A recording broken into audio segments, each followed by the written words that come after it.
Josué, capítulo 14, a gente vai ler a partir do versículo 6. Eu não sei como foi o seu 2014, mas agora que nós estamos na iminência já de entrar em 2015, eu queria ler esse texto com vocês, assim, em oração e na esperança de que Deus encha o nosso coração de ânimo, de vigor, de alegria, de esperança. Hoje as crianças não têm trabalho específico para elas, então elas participam do culto aqui. Eu queria pedir para todas as crianças que estão aqui fazerem um desenho em relação àquilo que nós vamos falar. A gente vai falando, você vai desenhando. Uma coisa assim mesmo, artística, como é que fala? Onírica, só criança sabe fazer. Se pedisse para um adulto ir desenhando enquanto eu falo, ele não conseguiria. Mas criança consegue e fica lindo. Então todas as crianças vão fazer um desenho e me entregar no final, tá bom? Um desenho bem bonito. Então, nós vamos ler Josué capítulo 14, a partir do verso 6. Mas antes de ler, eu queria fazer uma oração. Vamos orar? Senhor, que o Teu Espírito opere no nosso meio, nessa noite, passeie, sopre sobre nós, e que o Senhor fale profundamente aos nossos corações. Fala com a gente nessa noite, Senhor. Obrigado pelo ano de 2014, que se vai, e queremos consagrar, dedicar a Ti o ano de 2015. Então que essa leitura desse texto possa encher o nosso coração de alegria, de esperança e de determinação em Cristo. Em nome de Jesus que nós oramos. Amém. Então, gente, o texto diz assim: os homens de Judá vieram a Josué em Gilgal, e Calebe, filho do quenezeu Jefoné, lhe disse: você sabe o que o Senhor disse a Moisés, homem de Deus, em Cades Barneia, sobre mim e sobre você. Eu tinha 40 anos quando Moisés, servo do Senhor, enviou-me de Cades Barneia para espionar a terra. Eu lhe dei um relatório digno de confiança, mas os meus irmãos israelitas que foram comigo fizeram o povo desanimar-se de medo. Eu, porém, fui inteiramente fiel ao Senhor, o meu Deus. Por isso, naquele dia, Moisés me jurou: certamente a terra em que você pisou será uma herança perpétua para você e para os seus descendentes, porquanto você foi inteiramente fiel ao Senhor, o meu Deus. Pois bem, o Senhor manteve-me vivo como prometeu, e isso foi há 45 anos.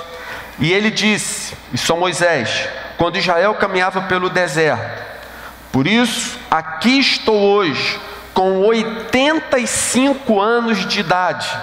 Ainda estou tão forte como no dia em que Moisés me enviou, tendo agora tanto vigor para ir à guerra como tinha naquela época. Dê-me, pois, a região montanhosa que naquela ocasião o Senhor me prometeu. Na época, você ficou sabendo que os Enaquins lá viviam com suas cidades grandes e fortificadas. Mas se o Senhor estiver comigo, eu os expulsarei de lá, como Ele prometeu. Amém, gente? Amém mesmo? Ó, você tinha aí 40, 50, 60 anos, estava se achando meio caído, né? Pois bem, Josué tinha 85 e se achava um garotão.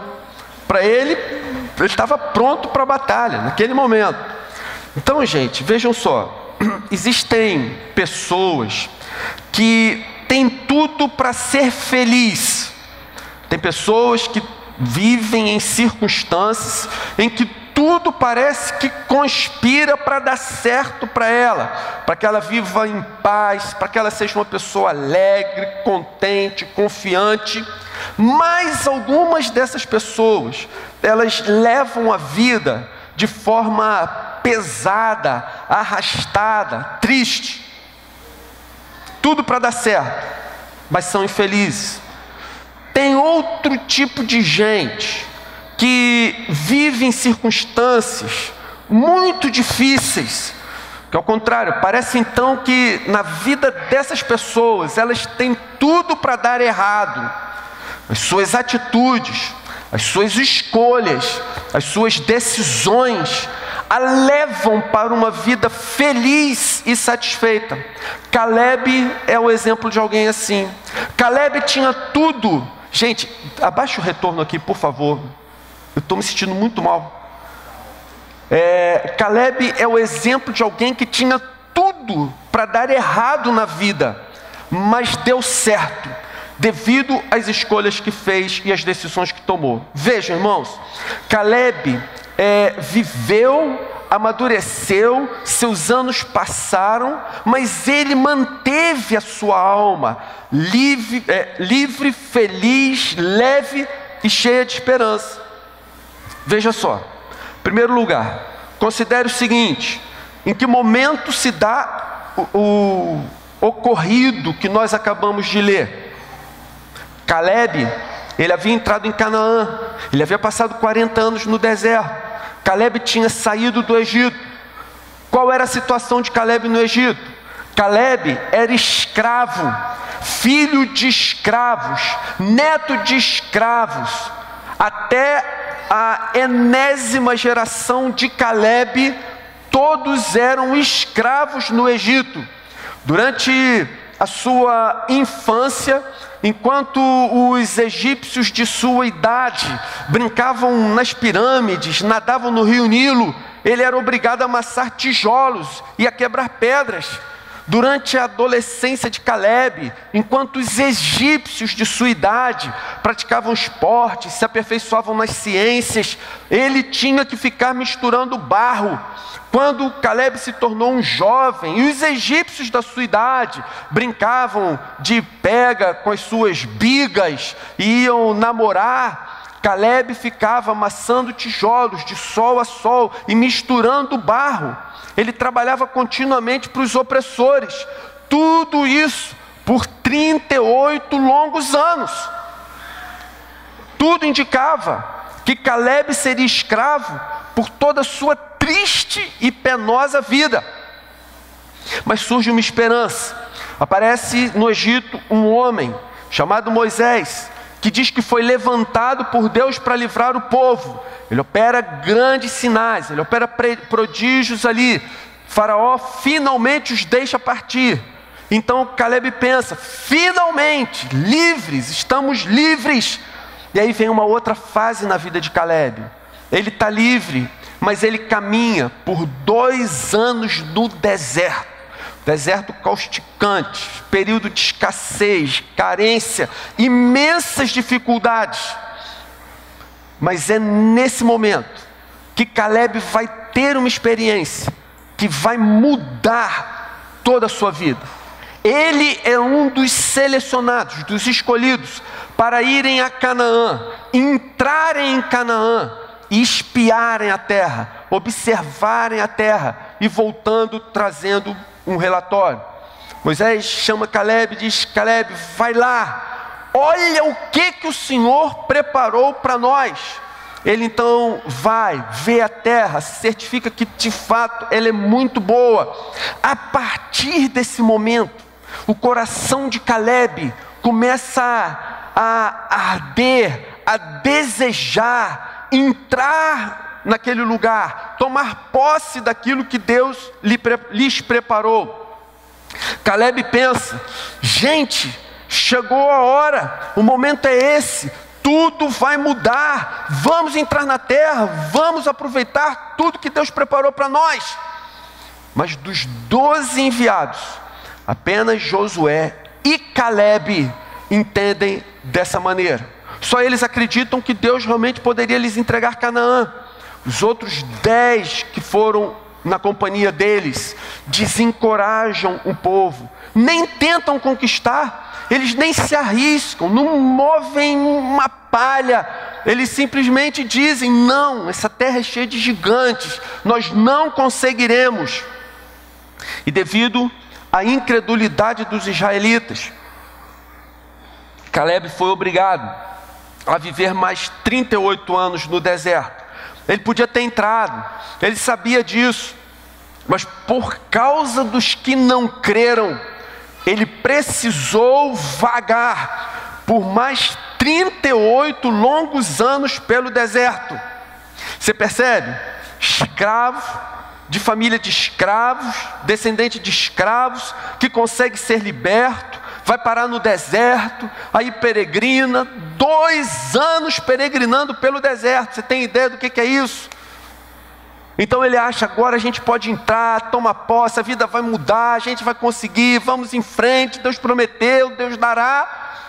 Mas a maioria das pessoas não pensam assim, não creem assim, e por causa dessas pessoas, ele é obrigado a voltar para o deserto e caminhar por ali, vagar por ali, outros 38 anos. Caleb era alguém que se pode dizer, a vida não lhe sorria. Se é verdade que hoje a gente passa por um problema e diz, de fato a vida não está fácil para ninguém, é porque ninguém tinha noção do que Caleb passava. Mas Caleb tomou uma decisão de confiar em Deus, de crer que Deus poderia transformar não apenas aquelas situações, mas toda a sua vida. Se a vida dizia não para Caleb, ele conseguia ouvir o tempo todo Deus lhe dizendo sim. Se a vida lhe diz não, Deus em Cristo nos diz sim. Veja o que o apóstolo Paulo diz, 2 Coríntios, capítulo 1, verso 18. Você pode abrir sua Bíblia? Segunda carta do apóstolo Paulo aos Coríntios, no capítulo 1, verso 18.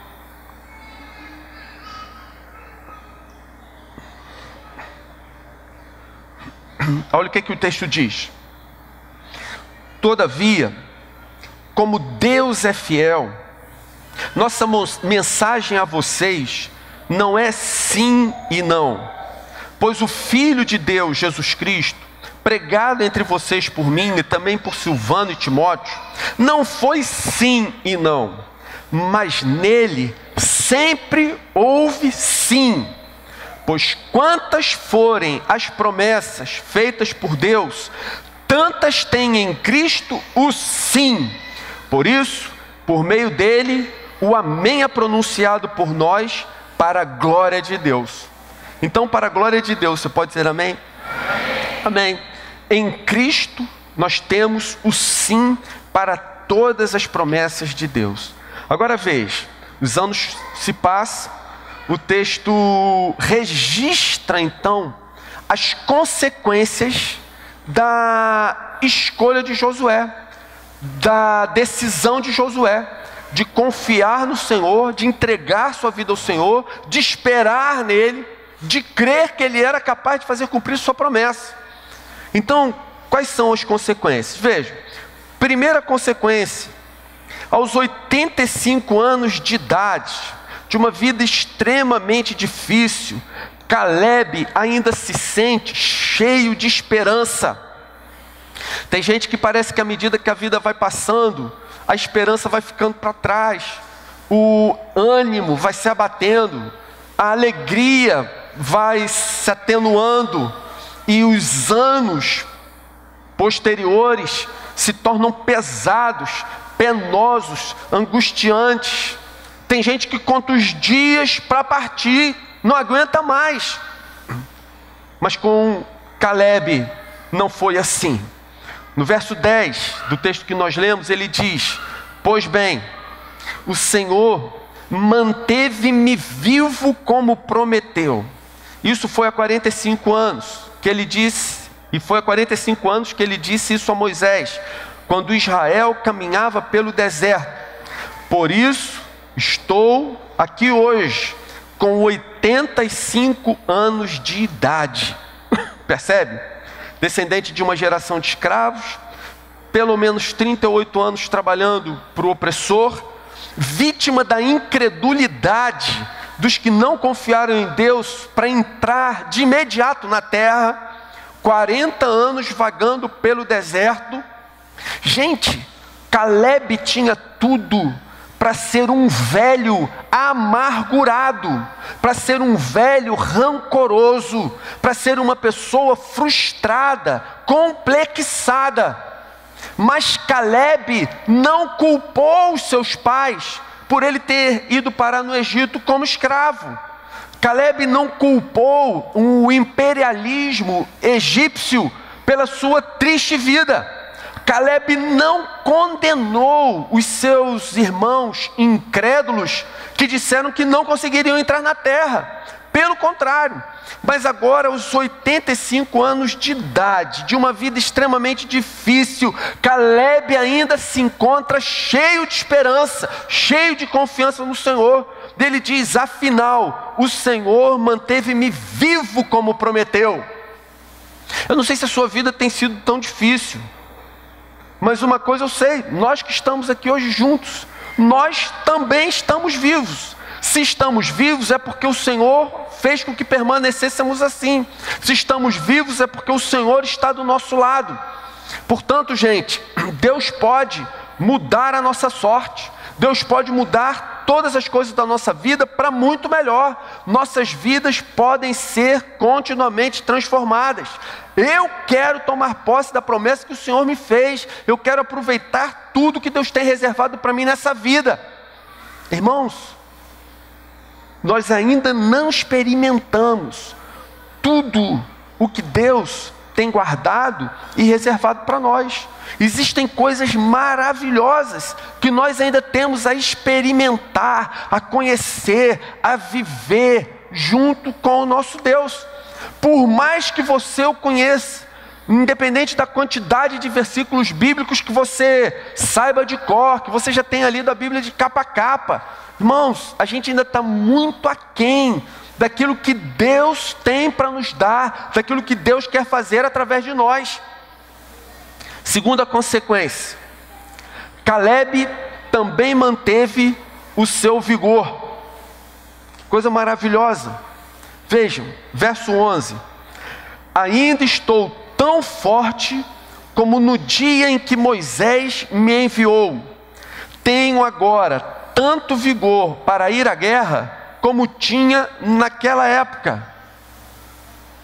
Ele não se sentia abatido, ele não se sentia injustiçado, ele não se sentia enfraquecido, mas ele continuava com seu coração fortalecido. Ele ainda tinha convicção de que o Senhor é fiel. Gente, algumas vezes eu vejo alguns jovens com 20 e poucos anos, talvez até menos, mas que dizem se sentir velhos, cansados, desanimados, que não acham sentido para as suas vidas. Alguns jovens que de fato passam a maior parte do seu dia em frente a uma televisão, ou com joysticks nas mãos, ou o tempo todo com celulares nas redes sociais.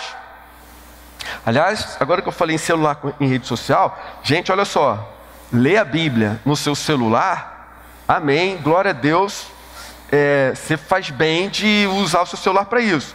Agora, durante o culto, usar celular para entrar em Facebook, em WhatsApp, para conversas paralelas, gente, isso é abominável diante de Deus. Por favor, não ajam dessa maneira, tá certo? Esses dias a gente estava se lembrando que no passado lá quando a igreja começou, o pessoal trocava bilhetim em papel, né? Rasgava o boletim, escrevia um bilhetinho, jogava para o do lado. Às vezes o diácono pegava, aí você sabia o que estava acontecendo. Hoje em dia não existe mais isso, é tudo via o celular. E aí, nem tem sentido alguém ficar te vigiando. Você está no culto, prestando culto a Deus. Então glorifique a Deus no culto do qual você está fazendo parte. Bem, alguns jovens vivem como velhos, mas Caleb, sendo avançado em idade, ele vivia como jovem, ele tinha uma mente jovem. Irmãos, nós temos toda uma terra prometida para conquistar ainda. Vejam, eu me lembro de uma propaganda da Nike, em que o Michael Jordan, ele vinha numa limusine pensando a respeito da sua carreira. Aí, o seu pensamento é falado, né, na trilha sonora da propaganda. Então ele vai pensando assim: ao longo da minha carreira, eu errei mais de 9.000 cestas. Ao longo da minha carreira, eu perdi quase 300 jogos. Também, em 26 ocasiões, me confiaram a cesta que decidiria a partida. E eu falhei 26 vezes. E aí a propaganda termina com ele dizendo: em minha vida eu tenho falhado e volto a falhar. E ele conclui: é por isso que eu triunfo. Gente, nós não perdemos a guerra quando nós perdemos uma batalha. Nós perdemos quando desistimos. Algumas vezes nós vamos perder, outras vezes nós vamos ganhar. Nós não podemos desistir. Se nós paramos, aí a derrota é certa. Então, olha para a história de Caleb. Ele teve tudo para desistir, tudo para se tornar amargurado de mal com a vida. Mas como ele se sentia aos 85 anos de idade? Ora, ainda estou tão forte como no dia em que Moisés me enviou. Tenho agora tanto vigor para ir à guerra como tinha naquela época. Estou pronto para a luta. Na verdade, há 45 anos eu espero por esse momento de tomar posse da promessa que Deus fez para mim. Todas as vezes eu sonho, eu me lembro, eu quero, eu anseio, eu desejo aquela região de Canaã que Deus falou que me daria. Eu não vou descansar até obtê-la. Gente, chegou a hora de Josué. Eu acho que está chegando a nossa hora, gente. Eu acho que talvez já esteja passando a nossa hora. A gente tem que se posicionar. A terceira consequência: Caleb nos mostra que as melhores escolhas nem sempre serão as mais fáceis. As melhores escolhas nem sempre serão as mais fáceis. Dê-me, pois, veja o que ele pede: a região montanhosa. Pergunta para algum soldado como é combater numa montanha. Pior do que isso, pergunta para um soldado, um estrategista de guerra, como é combater numa montanha em que o inimigo que você tem que destruir está lá em cima dela. Pois bem, dê-me a região montanhosa, que naquela ocasião o Senhor me prometeu. Na época você ficou sabendo que os Enaquins, que eram gigantes, viviam lá com suas cidades grandes e fortificadas. Portanto, a região que o Senhor prometeu a Caleb, o que Caleb quer é uma região montanhosa, portanto difícil de ser conquistada, habitada por Enaquins, que eram gigantes e que possuía cidades grandes e fortificadas. Portanto, para que ele conquistasse aquela região, daria um trabalho terrível. Veja, ele tinha todo o direito de pedir a um longo trecho das margens férteis do Jordão, que não lhe daria tanto trabalho, que seria uma região muito mais fácil, muito mais simples. Mas não é isso que ele pede. Ele não quer fazer a escolha mais fácil, ele quer fazer a escolha mais correta. E o mais correto que nós temos a fazer é fazermos a vontade do Senhor. Se o Senhor disse que lhe daria aquela montanha, com cidades muradas, fortes, grandes, com gigantes vivendo nelas, Gente, então eu não quero uma região que seja mais fácil, aparentemente aprazível ou simples de ser conquistada. Eu quero aquilo que o Senhor determinou para mim. Percebe? O melhor para nós nem sempre será o mais fácil. Eu diria até que normalmente o melhor, o mais correto, normalmente não é o mais fácil. A escolha mais acertada tende a ser a mais difícil.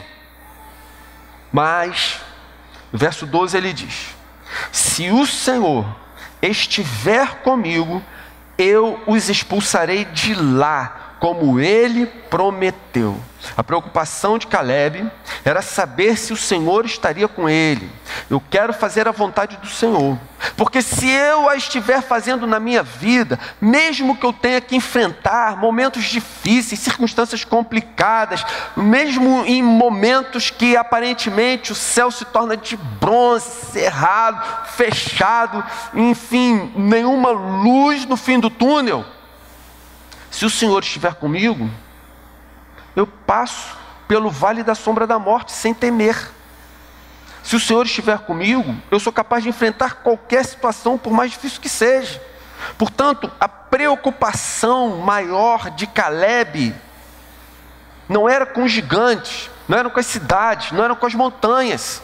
A preocupação de Caleb era: se o Senhor estiver comigo, que o Senhor esteja comigo. Percebe? A nossa maior preocupação não deveria ser em que faculdade estudaremos, quem será a pessoa que você vai namorar e um dia casar. A sua preocupação não deveria ser com a viagem que vai fazer, com a empresa que você vai trabalhar. A sua grande preocupação tem que ser: qual o plano de Deus para a minha vida? O que o Senhor planejou e escreveu, determinou para a minha vida? O que eu quero é que o Senhor esteja comigo, porque se o Senhor estiver, não vai haver inimigo que nos resista. Eu quero concluir, gente, dizendo que depois de ter espiado a terra, os outros homens tinham pesadelos com os gigantes. E depois de ter espiado a terra, Caleb sonhava com os maravilhosos cachos de uvas, com a terra, com fartura de leite e de mel. Quando as pessoas que haviam observado a terra junto com Caleb se lembravam dos gigantes e a sua alma se derretia dentro delas, Caleb via a sombra do Todo-Poderoso sobre aquela região, entregando todo aquele território em suas mãos. Depois de ver o que Deus tinha reservado para ele, Caleb não descansou até tomar posse da promessa de Deus. O que Deus tem mostrado para a sua vida? O que você acha que Deus quer fazer de você? Você está satisfeito com a sua vida? Você está satisfeito com o seu ministério? Você está satisfeito com o seu comportamento? Você está satisfeito com o seu caráter? Você está satisfeito com o seu trabalho? Como é que está a sua vida familiar? Gente, 2015 está chegando. A grande escolha de Caleb, lá atrás, foi ser fiel ao Senhor, todos os dias de sua vida. E aí, a Bíblia registra as consequências dessa escolha. Que coisa maravilhosa! Ele chegou lá naquela idade avançada, rejuvenescido, forte, cheio de esperança, sem amargura, pelo contrário, feliz, alegre e abençoado. Como vai ser 2015 para você? Como você vai entrar em 2015? Você vai entrar como aqueles homens que se aterrorizaram diante dos gigantes? Ou você vai entrar em 2015 como Caleb? Existem momentos em que a nossa impressão é essa mesmo. A vida está um caos, não tem solução. Mas decidimos confiar em Deus, esperar em Deus, aguardar a solução que vem do Senhor. Então, misteriosamente, quando nós agimos assim, todas as coisas na nossa vida começam a se encaixar.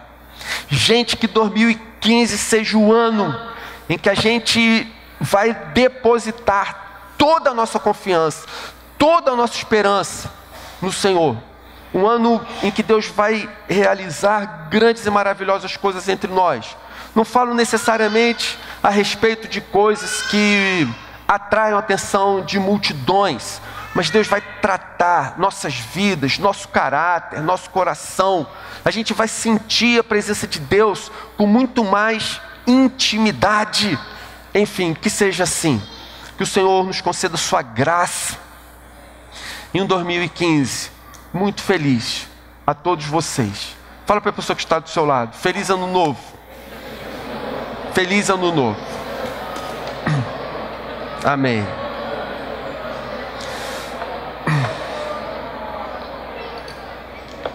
Vamos fazer uma oração?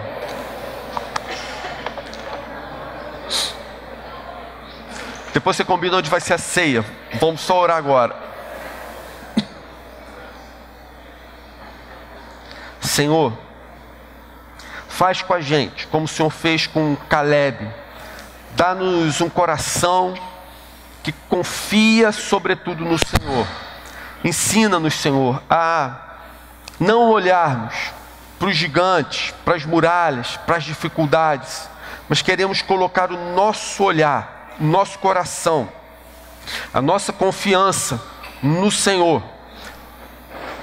Quantas vezes reclamamos, resmungamos, mas Senhor, o Senhor tem nos dado tudo para termos uma vida feliz e satisfeita.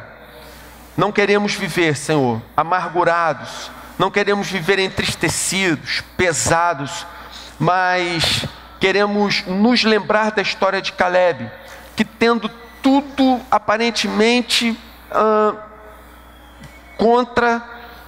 para que ele tivesse uma vida triste, amargurada, infeliz, Senhor, ele decidiu esperar no Senhor, crer no Senhor, confiar em Ti. E assim, Senhor, chegou aos 85 anos de idade, feliz, alegre e muito abençoado.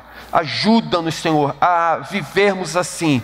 Nosso coração é Teu, nossas vidas Te pertencem e queremos viver para Ti todos os dias da nossa vida. Em nome de Jesus que nós oramos. Amém.